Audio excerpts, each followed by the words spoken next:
Hello, j'espère que tu vas bien. Je te retrouve aujourd'hui dans cette nouvelle vidéo pour te parler du projet de naissance. C'est vrai que quand on parle du projet de naissance, en général, surtout quand c'est une première grossesse et qu'on en a du coup jamais entendu parler, on est un peu perdu. Je me souviens qu'en fait pour mon fils, je m'étais renseignée, donc je savais ce que c'était. Mais alors après, pour savoir qu'est-ce que je pouvais mettre dessus, j'étais complètement perdue.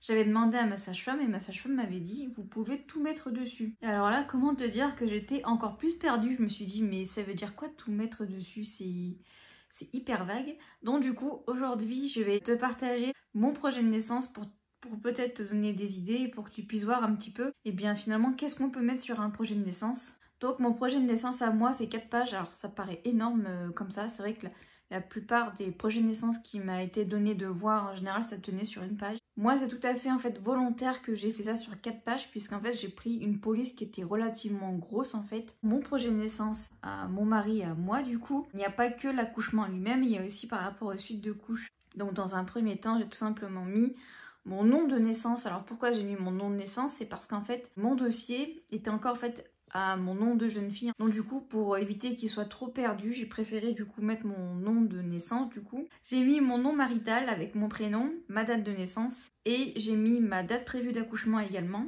Donc je commence tout simplement par une formule, on va dire, de politesse, on va dire. Donc je commence tout simplement par bonjour et donc du coup je leur explique que c'est donc du coup mon projet de naissance à moi et à mon mari du coup qu'on a couché sur papier et qu'on sait très bien que l'équipe médicale va faire son maximum pour essayer au maximum de respecter notre projet de naissance et que aussi, et ce qui était hyper important pour moi, c'est que peu importe les actes qui seront faits pendant l'accouchement, je veux qu'on m'explique et qu'on me dise ce qui va être fait ou alors plus particulièrement qu'on l'explique à mon mari en fait pour éviter moi de me déranger vu que j'espère cette fois-ci accoucher sans péridurale. Je te refais brièvement le topo mais j'ai fait une vidéo sur mon accouchement, donc sur mon premier accouchement en tout cas, donc je te mettrai la vidéo en barre d'infos si jamais tu veux aller regarder tout ça. Mais du coup là j'espère vraiment arriver jusqu'au bout sans péri. J'ai également mis comme je vais accoucher pendant toute cette pandémie, Covid, tout ça, et qu'il y a les masques. En fait il faut savoir que mon mari est malentendant et que les masques ça pose énormément de problèmes puisqu'en fait il a l'habitude de lire sur les lèvres et qu'à cause du masque en fait il ne peut plus lire sur les lèvres vu qu'il entend mal en fait, il a du mal en fait à comprendre ce que l'interlocuteur peut lui dire. Je l'ai précisé en fait sur mon projet de naissance puisque j'ai quand même mis que je voulais qu'on passe par mon mari en premier ordre on va dire pour tout ce qui est des demandes que j'estime futiles, inutiles comme par exemple où il est le dossier, tout ça ça doit passer par mon mari.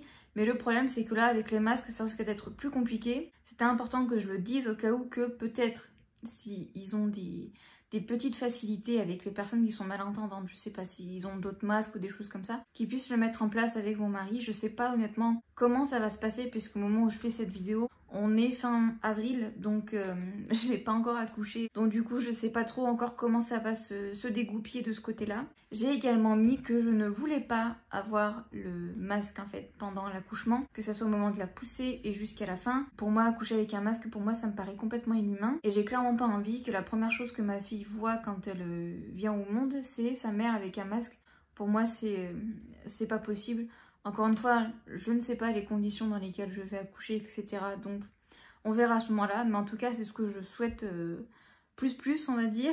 Dans un deuxième temps, j'ai parlé de déclenchement ou d'accélération du travail où j'ai dit que je refusais d'être déclenchée. Et que ce soit par perfusion, que ce soit par ballonnet, etc.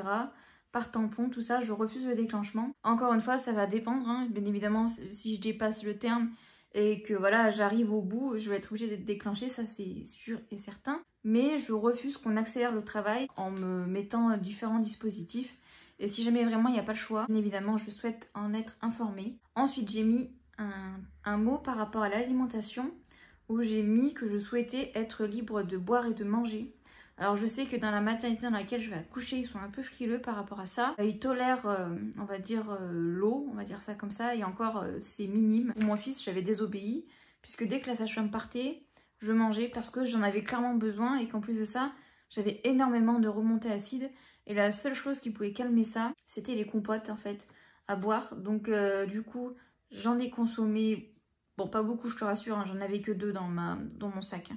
Donc voilà, mais en tout cas, Même si on me dit que c'est refusé, très clairement je compte pas obéir à ça. J'ai également fait un paragraphe sur le mouvement et sur le déplacement en disant que je souhaitais d'être au maximum mobile, vu qu'encore une fois je le reprécise, mais là on parle vraiment d'un accouchement sans péri. Encore une fois, si tu as la péri, normalement en fait tu ne peux plus bouger parce que tu as un monito H24 avec toi. Dans certaines maternités, tu peux avoir en fait des monitos portables en fait qui peuvent voilà, se déplacer avec toi, ça c'est vraiment génial. Mais en tout cas, dans la maternité dans laquelle je vais, c'est pas le cas. Donc du coup, c'est pour ça que j'ai dit que je souhaitais le moins de monito possible, le moins de toucher vaginal possible. Et donc du coup, qu'on me laisse en fait me déplacer à ma guise. Voilà, si j'ai envie d'être à quatre pattes, qu'on me laisse être à quatre pattes, etc. Et que si jamais, admettons, je finisse par craquer pour la péridurale pour une voie basse, je souhaite que la péridurale soit au minimum pour que je puisse au maximum sentir les sensations. Pour l'accouchement en lui-même, donc j'ai dit que je ne souhaitais pas accoucher dans la position gynécologique, donc sur le dos, et que je préférais essayer d'avoir une position où j'étais la plus confortable, donc que ça soit à quatre pattes, accroupie, debout, peu importe, pour justement éviter au maximum les déchirures. J'ai mis également que je souhaitais attraper ma fille en fait dès sa sortie. Après, j'ai fait un paragraphe sur l'expulsion. J'ai mis que je ne souhaitais pas avoir d'épisiotomie, même préventive. Je ne souhaitais pas non plus avoir un accouchement avec forceps si vraiment il n'y avait pas un danger imminent pour ma fille. Mais sinon, je veux au maximum ne pas avoir d'instrument, que ce soit ventouse, que ce soit forceps. Aussi d'ailleurs l'expression abdominale, il faut savoir que l'expression abdominale, donc c'est quand en fait on t'appuie en fait sur le ventre pour faire descendre le bébé, c'est n'importe quoi ça. C'est interdit par la loi, il faut le savoir, mais il y a encore des maternités qui le pratiquent. Mais c'est vrai que là, du coup, j'ai encore appuyé en disant que je ne voulais pas d'expression abdominale. Normalement, dans la maternité dans laquelle je vais, ils ne la font pas. Mais je le reprécise quand même au cas où. Je sais que des fois, les projets de naissance, ça peut être un peu mal perçu par l'équipe médicale parce qu'ils ont l'impression qu'on les dépossède un peu et que du coup, on leur dicte un petit peu qu'est-ce qu'ils doivent faire. Mais d'un côté, voilà, c'est notre façon à nous aussi de leur dire, ben voilà comment je vois les choses. Et j'espère en tout cas que ce projet sera au maximum respecté. Et ça, parfois, le corps médical peut un peu mal le prendre. Moi, je sais qu'il y avait une des sages-femmes qui avait un peu mal pris justement ce paragraphe sur l'expression abdominale, en me disant oui, mais ça se fait plus. J'ai dit oui, mais si je l'ai mis, c'est parce que il y a encore des maternités qui le font.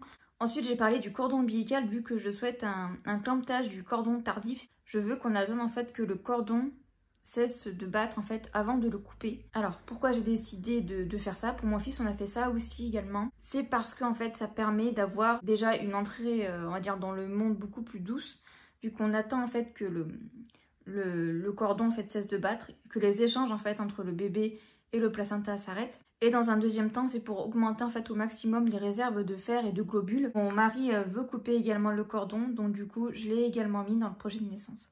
Là ensuite on va passer sur tout ce qui est césarienne, donc on va dire les complications entre guillemets. Donc je dis que je préfère avoir une rachianesthésie plutôt qu'une anesthésie générale pour éviter justement que en fait avec ma fille on soit séparés trop longtemps. J'ai dit également que si c'était possible qu'on puisse faire du pot à pot, si c'était pas possible que le papa puisse faire du pot à pot et que le lien soit jamais rompu avec un des deux parents, enfin en tout cas avec le papa par exemple. Je veux pas qu'il lui fasse de soins sauf si vraiment il y a une urgence. Je refuse en fait tout soin invasif, que ce soit goutte dans les yeux, aspiration, etc. Tout ça je le refuse, sauf si encore une fois il y a vraiment une urgence, mais sinon je veux pas. Et on souhaite également, si elle le souhaite, faire la tétée de bienvenue, puisque faut savoir que pour mon fils à la base voulait pas du tout téter. On l'a forcé à téter, mais il voulait pas du tout téter pour la tétée de bienvenue. Donc c'est pour ça que je dis que si elle en a envie, on essaiera de faire la tétée de bienvenue. Et j'ai également précisé que je ne voulais pas qu'on la complète en fait au lait artificiel. J'ai précisé ça parce que parfois les maternités le font, donc c'est pour ça que je me suis permise de préciser. Et là on va passer à tout ce qui est postpartum et du coup allaitement, vu que je compte allaiter ce deuxième bébé. J'ai dit que je savais que voilà, les sages-femmes et les auxiliaires de puériculture étaient bienveillantes, etc. Mais qu'encore une fois, je ne souhaitais pas qu'elle soit complétée au biberon et au lait artificiel, peu importe la situation, puisque si ça n'a pas changé, elles ne sont clairement pas formées à l'allaitement, donc elles proposent très rapidement en fait du lait artificiel si le bébé en fait perd du poids, même si c'est normal, hein, je le redis, c'est normal qu'un bébé perde du poids, mais c'est vrai que dans cette maternité-là, ils ont la facilité, on va dire, à proposer du lait artificiel alors qu'ils ont une consultante en lactation dans leurs locaux, mais bon, bref. Donc c'est pour ça que là, vraiment, j'appuie dessus en disant que je ne veux pas qu'elle soit complétée et que si vraiment il y a un souci avec mon allaitement, eh bien j'irai consulter quelqu'un qui est spécialisé dans l'allaitement que je suis aussi convaincue de l'allaitement à la demande et que par conséquent je ne réveillerai pas ma fille pour la faire téter la nuit. Et que dit téter à la demande dit forcément qu'elle soit tout le temps pratiquement en peau à peau, qu'elle soit proche de moi pour qu'elle puisse en fait le moins possible se fatiguer pour facilement téter. Et que bien évidemment je ne compte pas espacer les tétés de 2 ou 3 heures comme ça peut être le cas pour justement le biberon et le lait artificiel. Je parle du bain. Alors pour mon fils on m'avait forcé à faire le bain, il faut savoir qu'ils n'ont pas le droit, mais là il m'avait clairement forcé pour le bain. Parce que soi-disant c'était un premier bébé qui voulait vérifier que je sache bien donner le bain. Bref. Là comme c'est un deuxième, on me la fera pas. Donc le bain, il n'y en aura pas à la maternité, ça c'est clair, net et précis. Pour tout un tas de raisons. Par exemple, ça peut accentuer justement une perte de poids parce que ça leur fait brûler des calories.